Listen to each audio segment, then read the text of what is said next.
to show you how you'd set it up. Obviously you take your time, get it all set up. Now we've cut the top a bit further in height because this then will allow you to do whatever height you want, but this is the process. So I mean, if you're 2.4, you're probably going to be about there, but I've set it up out of the way just for the demonstration purposes. Now, if this was your brick pier, you've done your 6 low. Each time you'd rotate the line, so the next one you'd be on is that one, and you'd move each line round one, top and bottom, and then if you can imagine, boom, boom, boom, boom, boom, and you would then always be within these lines. Obviously, I've hit the lines, but that would in theory spiral to your given height. This is set up for a 2.4 height. So providing this was your pier, keep hitting the lines, but providing this was your pier, look, you would lay that off sort of a mil on each corner. And then, so the van broke down last night, went in the local merchants, and I said to him, I said, "Oh, is there any chance you can whack us on some CLS studs and some sheets of OSB? I've got to make a stud wall, a secure stud wall, so I can take these walls out because our French doors aren't ready yet." So we've ripped out the windows. I said, "Oh yeah, it'll be with you by 12. Ripped out the windows. It's now gone to, and he said his lorry driver's in traffic and he'll be going back to the yard and loading out and straight out half an hour ago. Now it's 2:30. I've still got to get my van, once my van's sorted, and we've got to get a stud wall across here. So, moral of the story is, don't rip out frames until you've got the stuff on site. Schoolboy error. So this wall's going today. And this one, we've got steel to go in there, across there, and one to go all the way across there and across to there.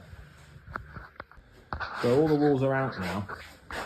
The trouble we have is we've got joists running that way, there, and a bathroom above with a tiled floor. And then this one, we've got a bedroom above. So we've got a 213 steel that's got to go in with a plate on top. You know, one of these designs from the engineer where it's one steel with a plate on. And I think we're really going to struggle without making loads of holes upstairs and pinning and all the rest of it to get this steel in with the plate on. So what I've said to the client was to come out and have a look, because sometimes what the reward you gain from all the disruption upstairs and all the making good and remedials, you've got to see if it's worth the value of it rather than having a bulkhead. Now they've got this ceiling here, and as you can see that there's a plate there with the wall below. But as you can see, the ceiling in this part of the kitchen is higher anyway. So they're still going to have a change of level. Now if they have a bulkhead coming down to this height, so put this on there for their benefit, that's where the bulkhead would be. You wouldn't see the difference in ceiling levels. Now obviously you've got a vaulted ceiling there, which they wanted. So that's not going to make any difference. So I think the reward of going upstairs and making holes through and trying to pick up these, I don't think it's worth it. I don't think there's enough reward for what you gain. But we'll see what the outcome with the meet with the client's going to be. This post is cut to the current length of putting the steel up in the ceiling.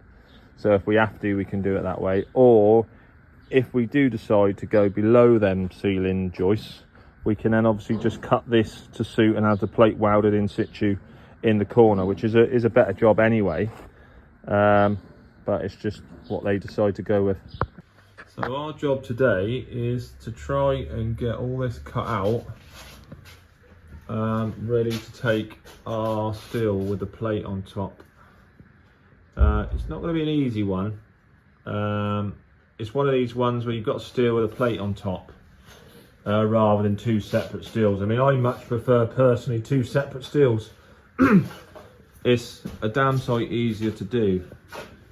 But at the moment we're going to have to just notch these ends of the joist as well to be able to get the steel in and sort of curve it over to push in.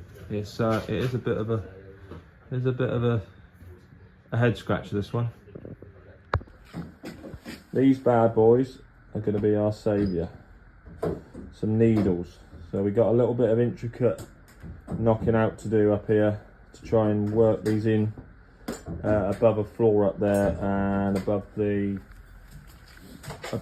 joist there.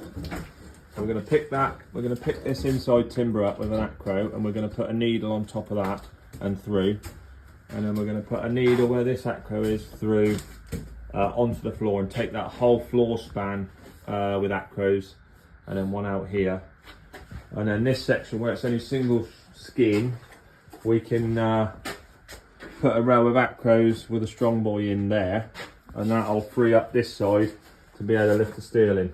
And that is the plan, but it doesn't mean to say that is going to be the end of it, but hopefully that'll do the job. Existing cracks in the render up next to near the window and so on, and the crack up the side of the window, just so that we're keeping a record. There's a crack there as well, which is also existing.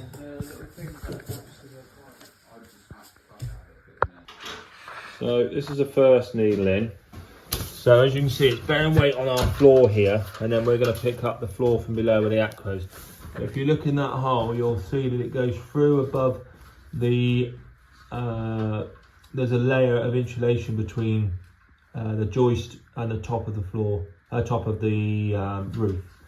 So this beam has gone through, and then we're picking it up on the rafter underneath. And then obviously we're going to have a string of acros through here with the next needle going through here, and then one over there, and that will take this upstairs, providing we've got a good row of acros through there on the joist. But what we're doing is we're trying to get the needles directly on each joist, because that will be the stronger points if we can. So all the needles are in now in this part of it. This is the part with the cavity. That part can just be done with strong buoys from that side when we get there. As you can see, we've picked them up. Now the joist will be held from down below, and that will take the load above. It's been a bit of a challenge, to say the very least, but we are now making some headway. So here comes the fun bit. We've made up a couple of little axles with some Flintstone weights that I made back in lockdown, that's just been sat in my yard for God knows how long. But they should do the job. So now we've got to get it in there. We've got to get it spun round so it goes over there and then back in, and we'll be ready.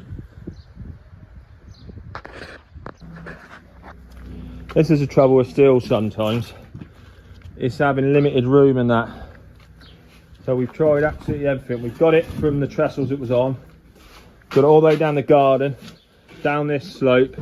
Then we've had to go round there to be able to turn it, because we couldn't turn it in the garden. We've got a French door there, stupidly. And now we're at a point where obviously we've got to now clear obstacles. Like this pipe, because obviously they need mains water.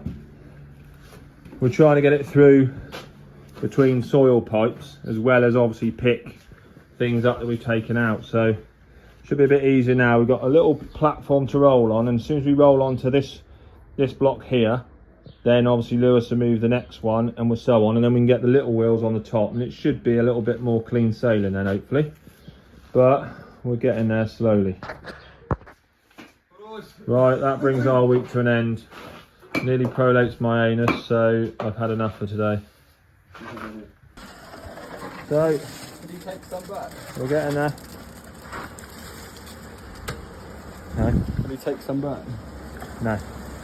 You don't want to take some back. Why do you want to take some back? So we're on our extension job, local to us. This is a bit of a strange one. So we've got a party wall extension here. And our wall, our two skins run parallel with this, you know, just 20mm off the line, just to account for any deviation if there is any on this wall. But as you can see, you've got the old foot in there, which we've concreted underneath to pick up. But what we've got to do is we've got to put a row of blocks in there, parallel with this build, round and dogleg it here and back into the main line of the footing, and then we'll have to infill that to be able to build our 2 skins across there. It's the only reasonable explanation, but obviously that footing's gone directly underneath that footing, so the load is going down as it normally would on that footing, but it is an unusual one. So this one's going to be block and beams, and they're all going to be going to the front. Obviously we just got some small ones in there, which is ideal. As you can see there as well, the damp course is really quite high, so this is going to have some sort of block and beam terrace here for a patio at some point, but not just yet. So this extension, what we do, we've got to strip back the roof, and we're going to, the 2-story part, which is here, is going to go up that gable. Now the bricks on here are LBC heathers, but they're an imperial, which they're as rare as rock and horse shit and cost a fortune to get. So this here is going to be a gate, and they don't want us toothing in. We've been told not to tooth in on this particular part. So what we're going to do is we're going to go metric up to the header frame, and then we're going to go imperial once we're above the header frame to go on up with that gable, just to save the time and effort, because we've got a lead time on imperials. So that'll keep us going on this one. So we've got some fixed points because we've got a 300 wall running parallel with that, as I said before, and then we've got a set measurement off. So that's our set corner there where that blocks is, and then we've also got a set point over here. So we've got 1350 there, and then whatever that was there. So then I've just paralleled off this corner and that corner to get us straight through there, which is the only way you can do it, because obviously even if the building's out of square, you've got to run with this building here. So obviously we're dictated to by that. Obviously we can do a couple of checks in a minute, do some diagonals just to see how the building is going, but obviously being the fact that we got to be parallel there, we've got a parallel line here to bring our wall to, and then obviously we've got the 1350 extension on the end. So you can't really go wrong in a setting out point of view here, providing you stick to the measurements given. So there's our block and beam height there, all the way along the front. Ollie's just building this bit in, as we said, so that we can concrete down the side of the old footing to build the 2 skins along. So he's doing that bit, and then we've got to run this front in, and we're going to leave that end open for now, just so that we can get the beams in and out and get around easier, because they're quite heavy beams.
Bloody balance on the end of that button there.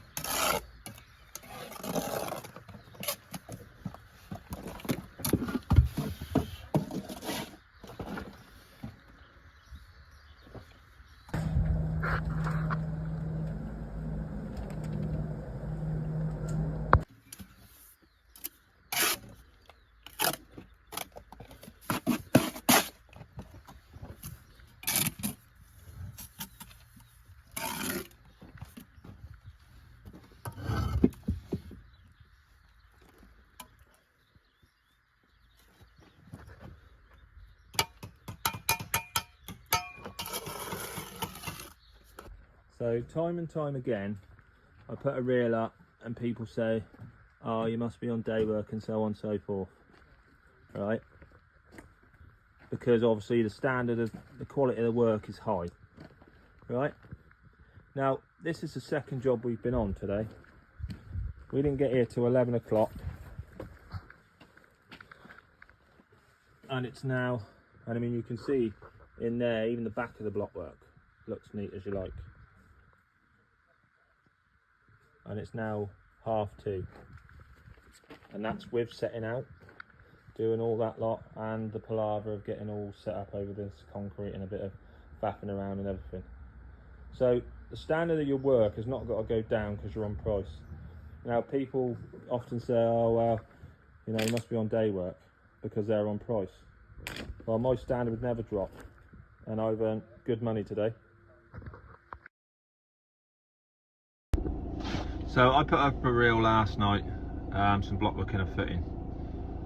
Now, when I was taught, if my blockwork didn't look immaculate, my old man would have just said, right, start again. That'd have been it. And I think every bit of work you do should take pride in like that. It should look immaculate. No exception, in my opinion.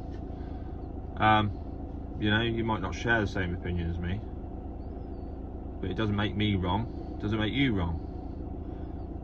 But if you don't take pride in your work, where's this trade going to go? It's going to go down the pan, and it is on its way. When you see some of the shit up online and they're getting fucking thousands and thousands of followers, and then you see good work getting put up that gets 20 views or something, there's something wrong in there. There's something definitely wrong. Now, speed is not everything.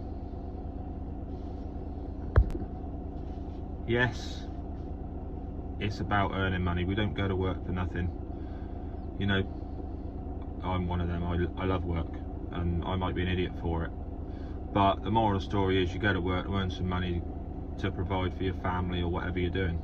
Provide the lifestyle you want. That's fine. But what people miss is,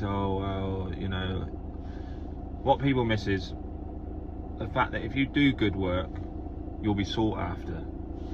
It elevates you from the rest. So when people come in and you do a price, say for argument's sake, they say, oh, can you do it cheaper? And you say, well, 2 people recommended me, I don't need to be cheaper, that's my price, I'm sorry. Or you'll get the comments of, oh, you need to sharpen your pencil if you want this job. Well, no, I don't need to. I've got more than enough work. If I don't do this one, there'll be another one. I mean, when I say there'll be another one, obviously I want to do good value for money, and I'm not going to rip anyone off. But if people want good work done and they're getting recommendations from this person, that person, I mean, if you get a client and they've got recommendations from 2 different people that they know, that speaks volumes for you, doesn't it? It really does. I mean, you're already on the front foot in negotiation terms when you go to a job. You know, how can they knock you down that you got such good word of mouth that they've got nothing on you, and they're spending good money and they don't want to run the risk of losing their money or not having the job they want, so they're going to choose the ones with the recommendations, with the people saying, oh, he's this, he's that, he's great, you know. That is the way of the world. They think they know you already because 2 people have told you, so you're on the front foot. I mean, I had my period of time on site and I earned some good money, and when it got to the point where I wasn't enjoying it anymore, I got out and I did something different. Now there's I speak to a fair few people and I get a fair few comments and bricklayers on site, and they say, oh, I wish I wasn't on site and this and that, and I've got to lay this, I've got to lay that, blah blah blah. And yeah, you know, you might have to, there might be quotas, there might be this, that and the other, but it doesn't mean to say that you can't do good work. Because if you do good work and you start off small and you do weekend works for argument's sake, and you build up a little bit of a reputation for yourself, you could break away from site and have more than enough work. 100%. I mean, the better work you do, the more likely someone is to choose you.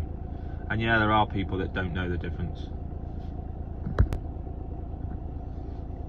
There are, you know, the difference between the good and the excellent, you know, for an uneducated eye, you know, it might not be noticeable. And it might be that the minute they walk through the door, they forgot what they've seen going in. And that is the problem with our trade sometimes. You know, you can do a fancy bathroom inside, and the brickwork they look at when they stand at the front of the house to walk in the door, they forgot by the time they've got upstairs. But, you know, there are the ones that love it, and you know, you can create some really good things if you are willing to go that far with it. I mean, some of the jobs I've done this year, people said, oh, what do you think, what would you do? And I've suggested it, and they've said, oh, go for it, and it's ended well. And that's purely because I've put myself out there. I've done these things before, I've worked out all the geometry and everything else, and I've got the experience.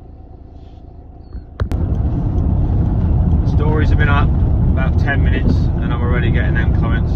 I give up entirely. This is my last post. See you all, bye. Oh my god, I'm joking by the way, I'm still gonna fucking go on. Be careful what I say or not. Oh, okay now.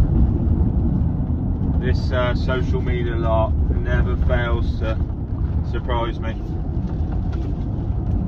I spent the time and thought about what I was going to say, and yeah, you know, it might not make sense to some people, but still I get these daft comments. I won't go into what they are and I won't name who they are, but oh my god, you're going to know who you are, and when you see this message, just unfollow me please. Just do me a favour and unfollow me. So I'm on one this morning, so I apologise for people that are pissed off a bit, but I got a comment on, how can you preach about doing good work when your blockwork's not even pointed in? Well, right, the whole pointing in thing, blockwork, on site, the back and the front and so on, is purely because so many people weren't filling their joints. I mean, this is my theory, and I think a lot of people will agree. So what they did, they mandatory said, right, all your work's got to be pointed for the air, you know, for the air tests on the houses and stuff. Well, when I was on site, it was before you had to point in. So the whole air tests, you know, we always passed because our joints were full. So it's not about being clean, it's not about being neat, it's not about being this. It's because years ago there weren't enough people doing it right. Right, so I had a fella contact me about doing a twisted spiral pier, whatever you want to call it. So I was told him how to do it over the message, but I don't know how clear I was. So I said I would do a video. Now, if I'm doing a quick video for someone, I just want to put it online, because there's going to come a time where someone's going to do a spiral pier. You know, I've seen lots of them over the time, but this I think is the best way, and this is the way I've done it in the past. So I don't even know the size of his pier, so I'm going to say 1.5 bricks, because 9 times out of 10, if you were doing a pier on a porch or something, it'd be probably 1.5 bricks.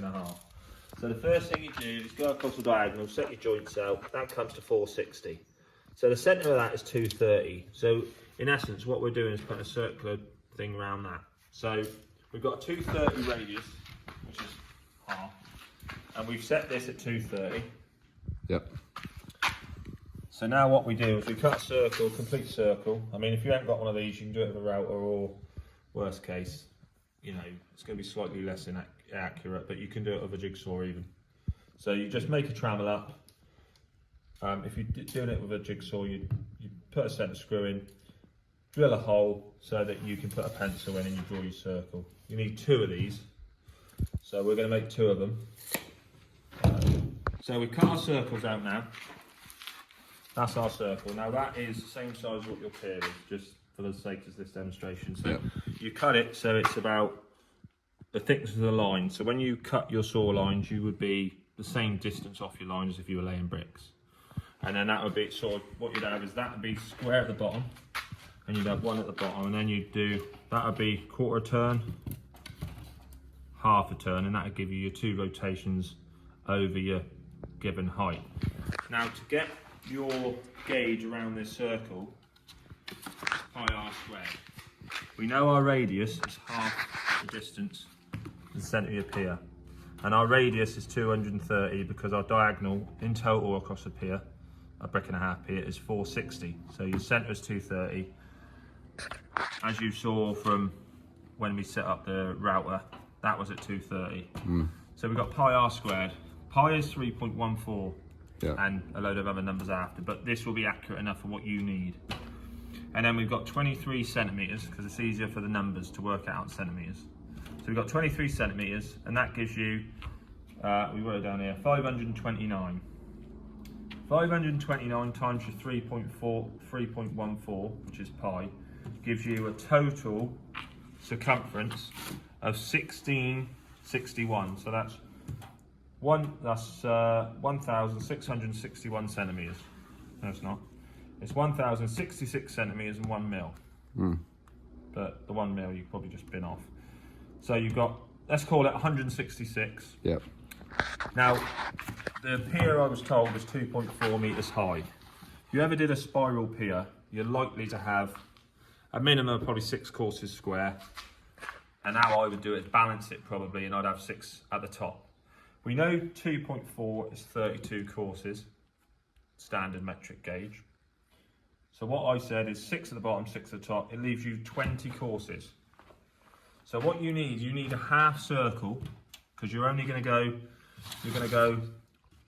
so that point there, and then you'll go to that point there. So follow that corner and you'll go to that point there, and that will give you half rotation of the pier. But what it'll do, it'll give you a figure of 8. So when you look at the pier, it'll come round again, and you look at it and it'll be like that. And that's how it should look if it's right. So we split down the middle. Yep. Or you could actually just gauge your whole pier, because you still need, no, you'd have to do, you do halve it, and you've got 20 courses, so you'd split half into 20, but you'd have to mark the other one, so you'd actually be splitting that into 40, because you need a point for each one. For each one, yeah. Yeah? So we'll gauge that now into 40. So we take the one. So you've got 1666. Divided by 40, and that gives us 41.525. 41.525.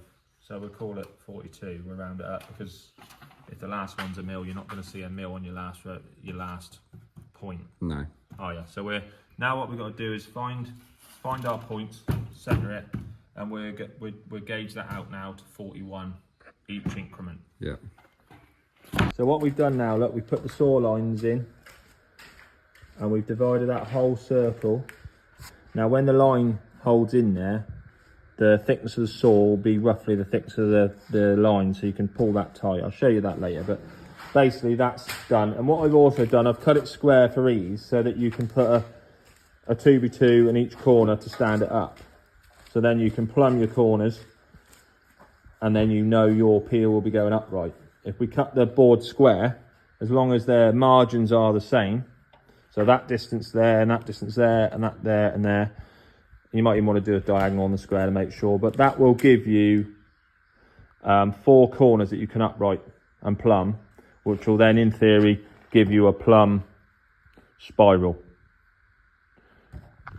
So you can see now that we've set the uprights.